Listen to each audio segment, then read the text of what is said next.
Let's just give a shout out to me for doing these braids. They were a little frizzy now because I've had them in for a good 2-3 weeks, I believe. And let's not shout out these edges because they're not done. I am proud of myself. Look at the, I did that. Girl, you look good. You look blessed.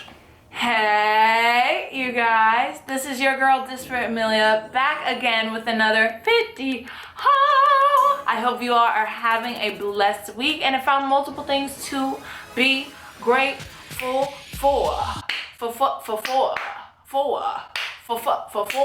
I know that clap was probably loud. This week I've been talking all about college, my college experiences, different things you need, my life post-grad. This video I'm going to be talking about why I chose my major, or the importance of having a major in performing arts from my perspective. A lot of people when it comes to art majors are like, why is it important for you to get a major in painting or a major in fibers or a major in fashion or a major in acting? Most people can and some people can't just jump into the world and just get a role off the back of your hand or just become a movie star in 5 seconds because that's what they want to do. I found it very important for me to go to college. Going to college wasn't an option for me. I knew I was going to get a degree in something no matter what it was. I found myself really having a passion for performing arts. So I'm going to talk about why I picked my major, how I got to picking my major, and why I think it's important to have a major such as performing arts or to have training in a major like performing arts. I'm gonna give you guys a little bit of my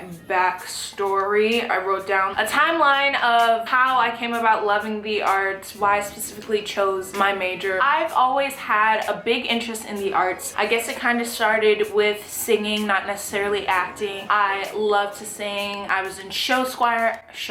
I was in show choir in my middle school. I was in state chorus at my middle school. I was one of the lead soloists at my middle school. So I absolutely loved singing. I started school in New York and then moved to Georgia. I also did singing for assemblies. We would sing like the Pledge of Allegiance, Star Spangled Banner, all of that. There was like a select group of kids, probably like 5 kids, who would go up there and do that. We would have school plays that I would always love to be a part of. My mom tried to put me in ballet lessons. I cried my very first time, never went back. Don't know why I cried, girl. If I was a dancer, oh, I would be coming for y'all. I always had an interest in loving the arts. I promised myself that I would be like a child star by the age of 10. When I was 10 years old, my mom really got me into the modeling suit of things. So I was really interested in becoming a professional model. Obviously, my role of a child star, the Disney singing, acting kid, did not work because I was already 10 and I did not reach my goal. My mom, she was so supportive of who I wanted to be that she would bring me to model castings, anything that popped up in the Atlanta area for modeling competitions. I would always go to that from the age of 10. I worked with, you probably know some of these different agencies or whatever, but like Barbie's On. I did model productions. That might be a Georgia thing. I don't know if it is, but I was signed with them for a little bit. They got me my very first headshot, which is hanging up in my bathroom right now. My mom will not get rid of that picture. Cannot stand that picture to this day. Don't like it. So I just continued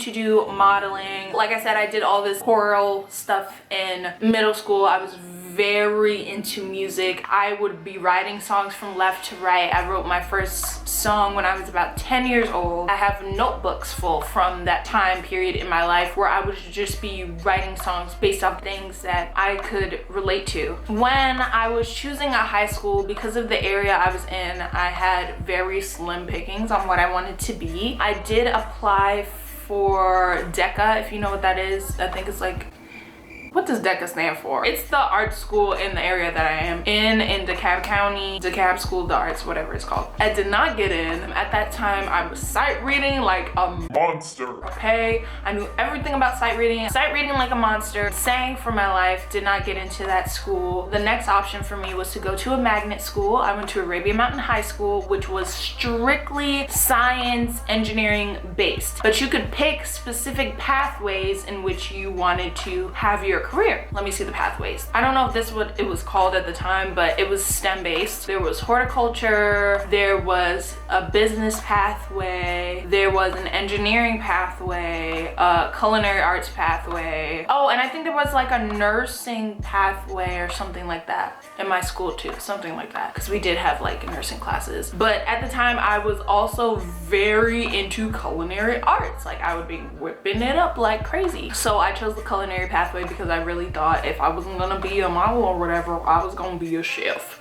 So I did the culinary pathway, which I really enjoyed, but obviously that's not what I want to do with my life. I did have my ServSafe certification. I think it just expired this year, so I could have been working in any kind of restaurant facility. Well, Cynthia Bailey is one of the Atlanta housewives. At that time, the Bailey agency was like really popping when I was like 13, 14, and my mom was really interested, like I said, in getting me into modeling. She felt like that was the pathway for me to go and achieve the goals that I wanted to achieve. And I went to some of her classes for the Bailey agency. I think they were doing, I forgot what it was called, but it was like a competition to find like the next big model or whatever. And I signed up to do that. I didn't get into that, but they suggested that, ooh, I remember that audition now that I just talked about that, like the back of my hand. It was actually my sister's birthday for that audition for their modeling competition. She was so nice to do that one with me on her birthday, to sit there for the whole day, the entire day. I feel like all of Atlanta showed up for that competition, but I didn't get into that competition. I did receive an email shortly after saying that she was having a pageant for the first time, Miss Renaissance pageant, and that I should sign up. They thought that I would be a perfect candidate to be in this pageant. Never been in a pageant before in my life. I feel like I'm very charismatic. I'm definitely not scared to talk to a crowd. I was like, yeah, most definitely I'm gonna sign up for this. Bought a dress for this, literally went to David's Bridal, brought a wedding dress basically for this event. I was about 13 or 14. I really don't remember my age. I feel like it was 13, but I'm pretty sure I was starting school, so around 14. It was a big thing. Competed in the competition and I got second runner up, which was amazing for me. Cynthia Bailey hosted it. Boris Kojo also hosted it. It was filming for The Real Housewives at the time. I remember being on TV and my mom was on it for a little snippet. Like literally when they like panned to the audience, my mom and my sister were there and they were screaming for their lives. I'm gonna put videos on it because I know I have those videos. There she is. How are you, Donna? What is your favorite subject in school? My favorite subject would be English. Why is that? I love to read and I love the power of where a book can take you. All right, please. Contestant number 11, Amelia Bentley. Go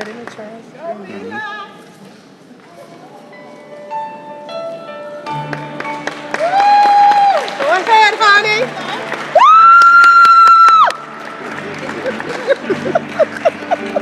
Mommy's excited over there. Okay.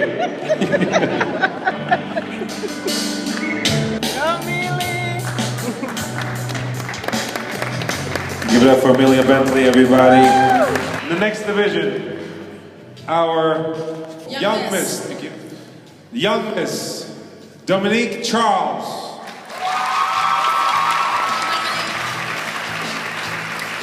Amelia Bentley. It was just really cool to be a part of that experience, that competition life. I guess I had some kind of connection through that, but nothing really came out of that. I continued going to high school, studying culinary arts, and around my junior year of high school, there was this thing at the High Museum of Art, which is in Midtown in Atlanta, which is a big spot where teens come together sometimes to have different events, like teen night, even a poetry night, but teen nights were like the biggest thing. Like you would come to the museum would be open just for teens, probably like 7 to 11, something like that. They would play music, they would have different activities. You can go around and look at all the exhibits, full of teens, brimmed with teens. At this event, there were tables to sign up for the different groups that the High Museum / the Alliance Theater had there. I'm surprised I'm like not looking at my notes and I remember all of this. So I met Caitlin. I'm not gonna put her last name on here, but if you work at the Alliance Theater, then you probably know who I'm talking about. But she was head of community outreach, I believe, and she had this group called Teen Council. And I was like, I have no idea what this is. This was like my junior year of high school, so I was like figuring figuring out who it was and like my friends, and are these people really my friends? And I was kind of the person in high school who was friends with everybody. Like I was friends with the band people, I was friends with the really smart kids because I was a really smart kid. I was friends with the jocks, I was friends with the class clowns, all kinds of people. I was friends with like everyone in my school. Like I didn't fit into a specific group. I was definitely like in the middle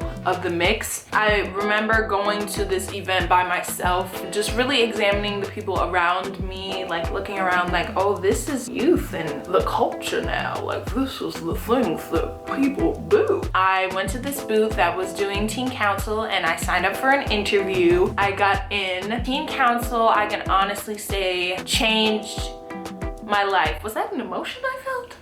Oh, was I about to get emotional? Being a part of that group definitely changed my life. Having a group of people to sit in meetings with at the age of, how old was I? Like 15, 16. Planning events. Like we had this big thing called Voices and Vibes where different teens from the metropolitan area who were in high school would come and audition and put on a big show at the end of the year. It just changed my life. We got to see stage plays for free. We got to go to the orchestra for free. So just seeing different things in the art community really ignited my passion for the arts. It really just got me engaged into the art community that I already felt a specific passion for, but being on the behinds of scenes and things, did I even make sense? Being on the behind the scene of things really got my heart into wanting to do this thing for real. This is what I want to pursue. I want to be an actor. I want to be on stage. I want to be telling these stories. I want to be providing moments and energy for people that you can only feel while watching theater, that you can only feel while watching television, that you can only feel by watching different movies or listening to music, whatever it is. This really ignited a fire in me that I knew this is what I wanted to pursue the long way. I did teen council for 2 years up until me graduating high school. Through teen council, I found out about an internship. This was, I think, the summer after my junior year of high school for the Alliance Theater, and it was a TAing job, a teaching assistant job for a theater camp. I worked as a teaching assistant for kids from the age of 4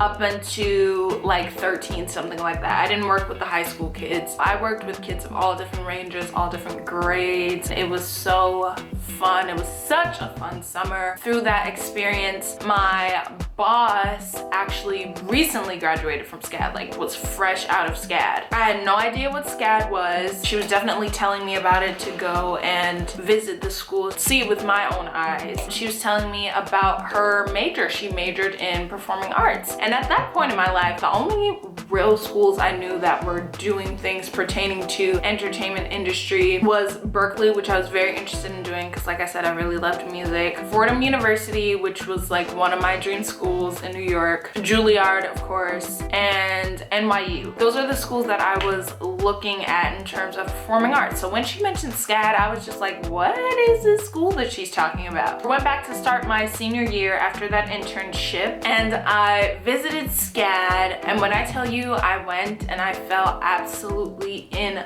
love with this school. My mom was forcing me to apply for a whole bunch of different schools just in case, and I was doing, what is it called? That website, you guys probably know if you're applying for schools, where you can apply for all kinds of different schools at the same time. Like you just fill out all your preliminaries, and if a school asks for like a specific thing, like a recommendation letter, then you do that, but you apply for all the schools in the same website. I forgot what that website is called, but I was doing that, and I had so many different schools on my list. And I'm telling you, when I went to SCAD to visit, I stopped doing those applications, and I sent in an application for SCAD, and I was just like, listen, this is my school. This is where I should be. This is where I need to be. This is the only school that I'm really going to apply for. I'm gonna give it up to God. I'm gonna leave it in God's hands. When I tell you I got my acceptance letter in January, and I was ecstatic. It was so early in the morning because getting ready for high school, getting ready to go to school, and I used to drive myself to school in high school, but my mom was there because she was going to work, and it was mad early. I think it was like 6 a.m. and I was like sitting in the bathroom on the toilet, and I was looking through my email. I always go through my email in the mornings. You know what college acceptance letters say, welcome to SCAD, or you've been accepted. And I remember screaming and crying, and I ran into my mom's bathroom, and I was just so excited for the future. It was such an amazing moment. That's basically how I got to SCAD, how I learned about SCAD. At the time that I applied for SCAD for this degree, I really had no training in being an actor, but I knew that's what I wanted to do. I knew I had a passion for it. Even to this day, I watch films probably like 10,